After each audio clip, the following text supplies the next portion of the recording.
This is the CFL This Week.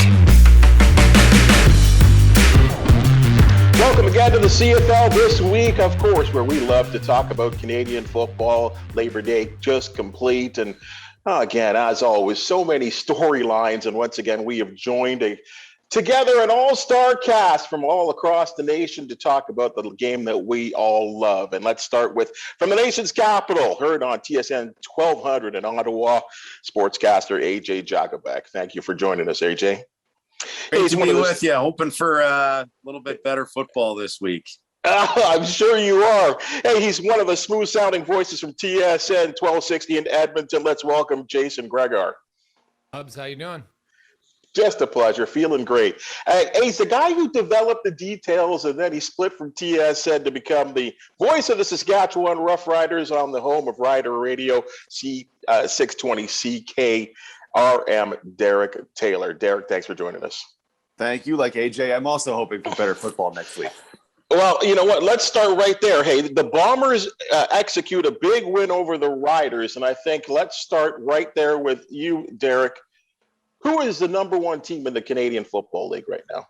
Oh, the Winnipeg Blue Bombers. As much as they lost a game to Toronto, Winnipeg's played a tough schedule, and they have a really great record, and they came into Regina and absolutely bossed the Riders around in their own field. To me, it's got to be the Bombers. 3 interceptions thrown by Cody Fajardo. Your thoughts there, AJ? Yeah, I mean, look, he's kind of skyrocketed from the time we saw him early in 2019. He had a shootout with Dominique Davis real early in that season, and he kind of thought, oh, maybe this is a coming out party for two great, inexperienced quarterbacks. And Fajardo's basically taken off since then and really hasn't had a game like that. So I think that's just a blip in the road when it comes to Fajardo, and I agree with Derek, and I think it's hard to imagine a better team right now than Winnipeg. Just you look at that Grey Cup game in 2019, you look at what they brought back, and that Grey Cup game they dominated both sides of the ball in the trenches on the O and the D line, and when you watch this team this year, yeah, they've had a couple of issues, a close game against Calgary at home and that game against the Argos, but for me, it's the Bombers all day right now. But I mean, Jason, I find it really interesting, and I know you just can't look at the box score in these kind of situations. There's nothing spectacular when you look at these box scores, yet this team continues to win. How are they doing it? Well, there are a few things that are spectacular. Look at their forced fumbles. Winnipeg has 9 forced fumbles. They have 6 recovered. No other team in the league has even 3 forced fumbles. The Bombers attacked to the ball. Willie Jefferson basically called his shot before the game and said the Bombers have never taken any heat like us, and he was bang on. Like, Winnipeg is very aggressive. They attack all over the field. It's funny how in sports when you build like a winning culture, and Winnipeg had that. I thought coming into the season, they were the only team in the West that I felt comfortable in slotting in where I thought they'd finish. I thought they'd finish first because I think right now they're the best team, and it goes through cycles in the CFL, but Winnipeg is a very complete team. They're incredibly aggressive, especially on defense and on special teams, and on offensively, they just don't make many mistakes. They might not wow you with massive yards, but they just don't make many mistakes. They're very methodical right now, and they're going to be a tough out, no question. But Derek, let me throw this to you. I thought coming off a bye week, I thought that was an important part. I think that for the Rough Riders to impress their crowd. Is there a panic in Regina right now? Well, some folks are suggesting that they go to Isaac Harker at quarterback. Would that suggest there's panic? Yeah, there absolutely is. And it's the areas that we talked about going into the game all the way through. How would their offensive line do? An offensive line that essentially has its 3rd and 5th tackles in there from what they came into camp as. How would they do against an attacking defensive line? They escaped having that in the game against Hamilton, right? Where Jared wasn't real well. Dylan Wynn, got injured in that game, and the Riders were allowed to just kind of run free after that. Ted Laurent missed that game. How would they do against a line that attacked, and Winnipeg can get home with just those 4 guys? And heaven forbid they send Adam Bighill on a blitz, and it had Cody absolutely bamboozled. He said it was the worst game he ever played. When you saw that interception he threw to Jordan Williams-Lambert in cover 4, you go, oh, okay, yeah, I get it, because he just whatever he was seeing was not what Winnipeg was putting on the field. And yeah, Winnipeg looked so very good on both sides of the ball as they, in my mind, transitioned to a passing offense. They're going to be absolutely lethal. When you take a look, I think, at that quarterback, Zach Caleros, I mean, how reborn is this guy? I mean, I'll be honest, from what I saw in Hamilton, and I remember that his final start against the Calgary Stampeders, he looked disillusioned. He threw a couple of pick sixes. What's the differences with Zach Caleros under center right now? Oh, for me, it's absolutely the protection. And you kind of saw that when they scooped him up, you went, oh, okay, working behind that offensive line and with a running back like Andrew Harris, who picks up the blitz maybe better than any other running back in the Canadian Football League. You think, well, Zach's going to have time. Confidence is going to build. And when you watch him play, you just see confidence leaking out of every pore. Oh, I'm going to run to the left. Now I'm going to run to the right, and I'm going to throw all the way back to the left. Come on. That's unfair. And he, you would know well, he looks a lot like 2015 Zach, who could have been the MOP of the league had he played maybe even 4 more games that year. AJ, what do you see? Yeah, I think just confidence, right? I mean, I think probably you look back to his last year in Hamilton where he couldn't win a game, and he looked like a guy that completely lost his confidence from where he was back in 2015. And then, you put the best offensive line in the league in front of him. That's going to change everyone. I mean, look at the difference. And I get it, Matt Nichols, in terms of his arm, it's just not where it was pre, shoulder surgery and what he dealt with in 2019. But, look at the difference in Matt Nichols with an offensive line like he had in Winnipeg and what he's got here in Ottawa. It's a completely different quarterback. And I think confidence and just having the ability to know that you're going to have that extra second to throw the football makes a huge difference to any quarterback. AJ, I'm going to stick with you here on our next little topic of discussion. And I got to say this, Montreal 51, Ottawa 29. Bigger deal, the Alouettes victory or the Redblacks loss? Honestly, the biggest surprise for me in that game was that it was actually the over, because if you took the under in every Redblacks game to that point, you would have made a lot of money. But at this stage, I can't say that any Redblacks loss is a surprise, just given how poor they've looked on offense and just the injuries stacking up on defense. And, they are going to start Dominique Davis this week at quarterback, and he gave them some life. I mean, they actually scored 3 offensive touchdowns late in that game against Montreal. And, I think the Montreal defense took the foot off the gas a little bit, and that probably explained maybe the last score or two. But you could just see the difference, all of a sudden receivers that maybe didn't look like they'd ever be able to make a play, it made some plays in that game. And the difference with a quarterback that's a little bit more mobile, but more important, just the velocity of the throws that he had. And so, I mean, it's a tough one right now. I don't think too many people would be picking Ottawa week to week to beat anyone right now. And the strength of this team, special teams and defense, special teams still pretty strong, but you lost your long snapper and a couple of your key cover guys. And on defense, you lost a couple of corners and a D lineman. And so like the injuries are stacking up on the side of the ball where they're actually staying competitive. But it's kind of a work in progress week after week, but I will give Montreal, some credit, especially on the offensive side of the ball. Vernon Adams looked spectacular. And with Eugene Lewis, BJ Cunningham, and Jake Winneke, he's got some real good options in terms of guys that can make plays for him. So it was a great win for Montreal, and for Ottawa. We'll see if they can kind of get back to being competitive this week in BC. Jason, I want to stay on this Matt Nichols thing because it's a big surprise to me. At one time, he played in Edmonton and then I guess shifted over to Winnipeg. And at that time, I thought this guy was just on the rails of becoming one of the elite quarterbacks in the Canadian Football League. What's happened? I'd probably disagree. I never saw him as an elite quarterback. I saw him as a good quarterback. But he wasn't close to Mike Riley. He wasn't close to Bo Levi Mitchell. And AJ just mentioned Vernon Adams. When I just look at pure ability, I don't think Matt Nichols is an elite level quarterback.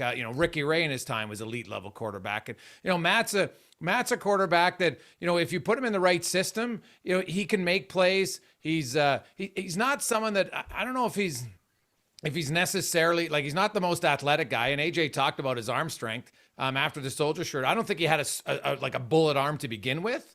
And now if he's lost any velocity on it, well, he's kind of throwing muffins. I was actually stunned that he even started that game. Honestly, I thought that was an error by the coaching staff. He clearly looked like he wasn't going to help their team in their previous loss. I would have started Dominic Davis, and I understand that there's a loyalty factor and everything, but for a coach, there's also, you got to put out the best guys who are capable of winning games. And right now, Dominic Davis is just better. So I'm not stunned, because I never thought that Nichols, I never had him as a top 5 QB overall in the CFL. Like, he might have finished top 5 one year, but to me, he was never a top 5 quarterback. DT, you're boiling over there. What's going on? Matt, can we all agree Matt Nichols is a top 12 starter in the CFL? Maybe that's it. But here's the thing I have, and AJ remembers well the absolute dazed look in my face week 2 in 2019 when Dominic Davis rained fire on the Saskatchewan Roughriders. 30 of 39 for like 370, 3 touchdowns, no picks. That was a top 5 game in the CFL last year. Apart from week 2 against Saskatchewan, he threw 2 touchdowns and 14 interceptions. Dominic adds an element that Matt Nichols can't, but Dominic Davis cannot win football games in the Canadian Football League on a regular basis. AJ mentioned it, Montreal's defense lays off, drives for 2 touchdowns. He threw 2 picks in that game too. Interceptions are going to hurt you way more than the single touchdown will help you. And I don't know why we expect any different from Dominic Davis. It's an offensive coordinator who essentially said, okay, yeah, you can leave Winnipeg and go to Ottawa. He goes to Ottawa, and I love Dominic Davis. I love talking to him. He seems like a great dude. But if you keep throwing the ball to the other team, if you're not accurate, none of the other stuff matters. And I don't know why it's going to be any different with an under-talented offensive line and a receiving core that is just not up to any kind of standard in the Canadian Football League. Well, hold on, guys. AJ, let me just, before you answer that, let me throw this out and open up the scope here. I mean, you're talking about a franchise that once had William Powell and Greg Ellingson on their offense. I think, yes, we're talking about the quarterbacks here, but it's also about the talent that's around you. Did Marcel Desjardins, I guess by not opening up the pocketbooks, really hurt the Redblacks in the long run? Yeah, I'd like to answer the Dom Davis stuff first, because I do think, let's look back to 2019. And I've talked to some players very recently about this, and they believe that Dominic Davis can win. So it doesn't really matter what the 4 of us sit here and say. If they don't believe that they can win games with Dominic Davis, then that's a problem in that room. They believe they can win games with Dominic Davis. So that's a start. I think when you talk to people that were here in 2019, it was a gong show, especially when you talk about the offensive side of the ball. They didn't have an offensive coordinator. Jamie Elizondo left 6 weeks before the season. We know what happened after that, the press release. Elizondo quits on Redblacks and all that kind of stuff. It's clear that side of the ball was a mess. And now you've got, in my opinion, the best offensive coordinator in the league in Paul LaPolice, who's also your head coach. You've got a quarterback coach here for the first time in Steve Walsh. You've got an O-line coach that's highly respected in Bob Wiley. And yeah, it's a young group, but I expect this group to get better week after week after week. Now, is that going to be good enough for this team to make the playoffs? Right now, it doesn't look like it. I think they do need more talent. There's no doubt about it in all aspects on offense. But short term, week to week, this week, BC, that group believes that Dominic Davis has the skill set to lead them to victories, given what he can do. Now, he can't be throwing the ball to the other team. He can't be doing what he did in Saskatchewan with 3 interceptions in the first quarter, back in 2019. Can he eliminate some of those, with some help of an offensive coordinator and a quarterback coach? I hope so. We're going to find out in short order, right? Because if we continue to see that Dominic Davis, then this team has no chance to win if he continues to turn the ball over. But I do think that the fact that the players believe in him is at least the start, because if the players don't believe in you, you have zero chance. And right now, I'm not sure the players believe in Matt Nichols. Jason, let me throw the other side of the coin here. What are the Montreal Alouettes? Are they the team that lost to Calgary and a rookie quarterback in his first start, but looks so good against your guys in the Elks, and again lose to Hamilton? Who are the Alouettes? Well, the Alouettes are nobody if they don't get Vernon Adams playing. I think it's clear that, for most teams, you get good quarterback play in the CFL, you got a really good chance to win. And Vernon Adams was probably, to me, the biggest surprise early in the season, because I thought Vernon Adams was going to come out and be one of those young quarterbacks, and I still think he can be, but it just illustrates that when your top player at the most important position on offense is struggling, you're going nowhere. And all of a sudden, Montreal, now, it's against Ottawa, so, maybe there's a little bit of tempering the expectations, but Vernon Adams has shown in the past that he can be an exciting quarterback. He can win games for you. And it was interesting, just how emotional he was post-game, right? I think he's a guy who really cares a lot. And I think that sometimes his emotions were getting the best of him. You could tell early on in the season, and frustration was boiling over. I think Montreal, Hamilton to me is the class of the East. I don't really think it's close. I thought Hamilton was going to compete. They had a little bit of a slow start, but now we've seen where they're at. Montreal and Toronto, Montreal probably should be the second best team in the East, I think, right now. But second best in the East might end up being fifth or sixth best in the league again when everything plays out. I think Montreal is a competitive team. I don't think they're a dominant team. Let's stay in the East here, and I guess this really can expand across the league. The Hamilton Tiger Cats, I thought put in a pretty dominant performance for 4 quarters, 3 all scoring from all 3 levels on offense, defense, special teams, and they grinded out a victory over the Argonauts. Now they're going to have 1 day off, 2 days of practice, and then they've got to play again at Rogers Center and meet that same team. 2 days of practice and 1 day off in a time where we're talking about player safety. Is this a total scheduling quirk? And I know we're dealing with a compressed schedule this year, but again, this isn't baseball. This isn't hockey where you can play back-to-backs. Are you surprised that the CFL have scheduled this out this way? Well, I'll say I'm a little surprised but first of all, keep in mind that the Labor Day in Edmonton and Calgary did this for decades, played on Monday and Friday.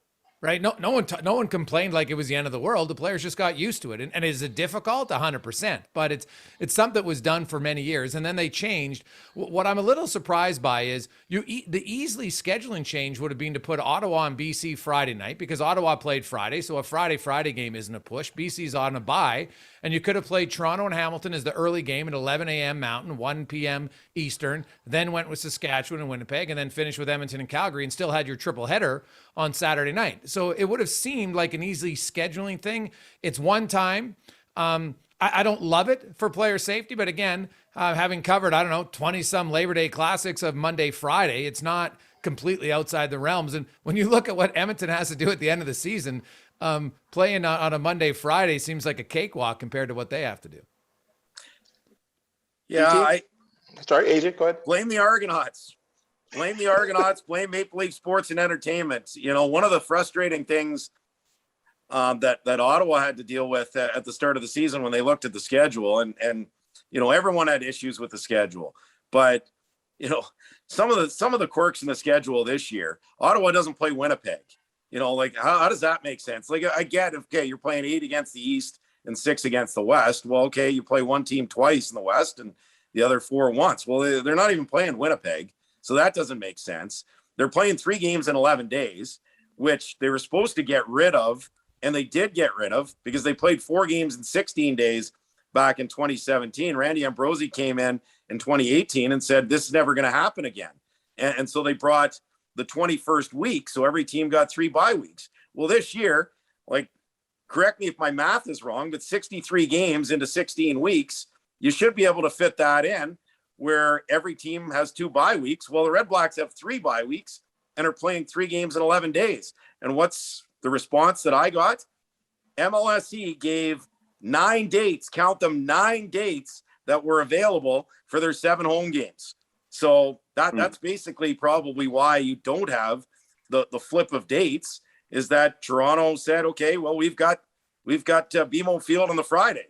We don't have it Saturday. We don't have it Sunday. We don't have it 357 other days of the year. Here are your 9 dates, so fit us in. And I'm sure that didn't help when they were trying to reschedule those games with the Elks as well. So, yeah, I mean, I get it. There's soccer there, and I'm a big soccer guy. I was at the game at BMO Field last week, with Canada playing Honduras, and they're playing again tonight against El Salvador, and you've got Toronto FC there as well.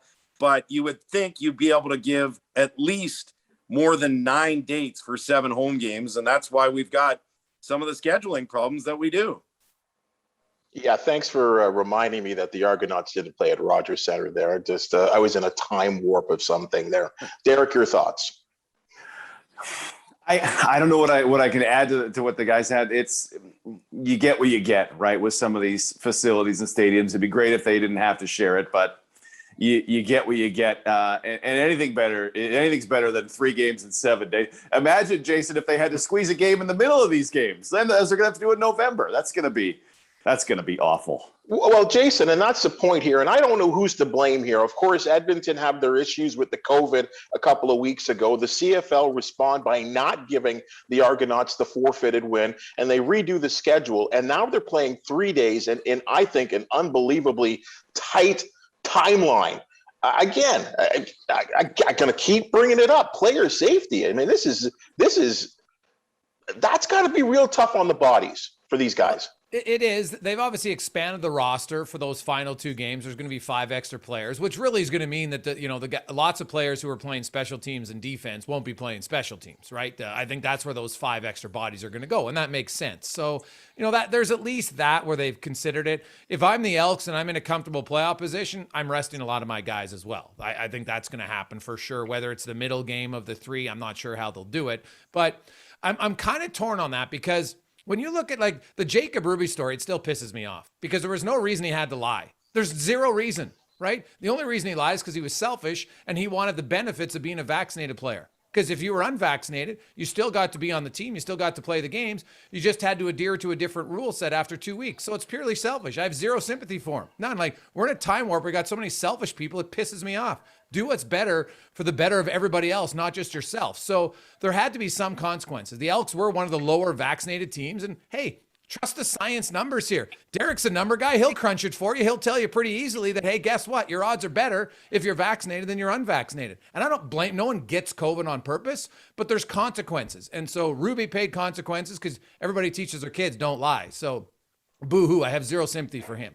As for the Elks, it's, I looked at that scheduling. I'm like, yeah, it's not ideal, but the players agreed to it because they didn't want to miss a paycheck. And I understand that, right? Money talks. And so you'd have a lot of players that I think had they canceled that game, man, there'd have been a huge rift in that locker room because now you're literally taking money away from your teammates, literally. And so I think a lot of the teammates that feel, you look at the green and gold, I think their goal is going to be, guys, let's be in as good a position as we possibly can with those final 2 games, because it's really the final 2 games. The game against Saskatchewan's a normal break on the 13th, but then it's those final 2 games on the 16th and the 19th. And there's another one. They could have moved it maybe to the 20th with BC and switched so they weren't on Friday night. But I think you'll have some players resting in that time. And I wonder if the guys who had it will be the ones playing. We'll have to see. But I don't know if there was much other option realistically. I know it's player safety, but I'm also a big believer there's got to be some consequences when you make bad decisions. It can't just be, because what we do in society now is we're pandering to the minority, and I don't like it. So I actually applaud the CFL for saying, hey, you guys screwed up. Here's the consequences. You can either get a paycheck and you're going to have to play a tough schedule or you don't get one. AJ? Yeah, no, I couldn't agree more. I mean, what are they going to do here down the stretch? Like a team like Ottawa, for example, just in terms of flights, team like Ottawa, okay, maybe, the 5 or 8 or 10 guys, whoever aren't vaccinated, okay, they can drive to Hamilton. It's going to cost them their own gas money. I can tell you that. The teams aren't going to be paying for how they're going to get around. But what about when some of these teams in the West have to travel and have to get on flights down the stretch? They're going to all drive, from BC to Saskatchewan and so on and so forth. So, how's that going to work in terms of practice time? And I feel like it's just going to be a complete mess down the stretch once these new rules kick in terms of flights. And But some guys are, stuck in what they believe, and that's fine. If they believe that, then so be it. But it is like Jason said, that's going to lead to consequences. It's going to lead to, if teams aren't at 85% and a game ends up being, if there is a fourth wave, right, that's going to affect everyone, but it's probably going to affect the unvaccinated more than it's going to affect the vaccinated. And if you get more teams with issues like the Elks down the stretch and they're not at 85% and it's going to cost a game and a paycheck, that's going to divide a locker room real quick. Derek, let's kind of talk about the fans a little bit there, because again, correct me if I'm wrong here. Saskatchewan, Edmonton, Calgary started out the season with really no COVID regulations for fans entering the stadiums. We did have that in Montreal. We certainly saw that in Labor Day here in Hamilton. Those have been changed. What was the reaction from fans? Honestly, it's tough to tell, right? Because some sides are small and yet have a real loud voice and will organize a protest of them and their 8 best friends who all have Sharpies and found the poster board aisle at Walmart. It's tough to tell, but honestly, like my neighbor next door is 71. He's about to turn 71, and he's been a season ticket holder for a long time for the Riders. And he just said, you know what? I just don't feel comfortable going this year. I'm double vaccinated, but I just don't feel comfortable. And I wonder, though we hear the other side of, well, I'm never going again, I wonder how strong the opposite of that is I wasn't comfortable, but now I will be, so I can come back to the stadium. And honestly, even if that's smaller, if I was running the club, even if that cost me money, it sets a good example for the rest of us. Like, hey, if you get vaccinated twice, and you are fully protected, here you go. You can have this. And this is the world as you remember it from, January of 2020. You can have this. There need to be benefits of this. The stick is not working, so let's carrot the people who have done the right thing, and everybody will eventually come around.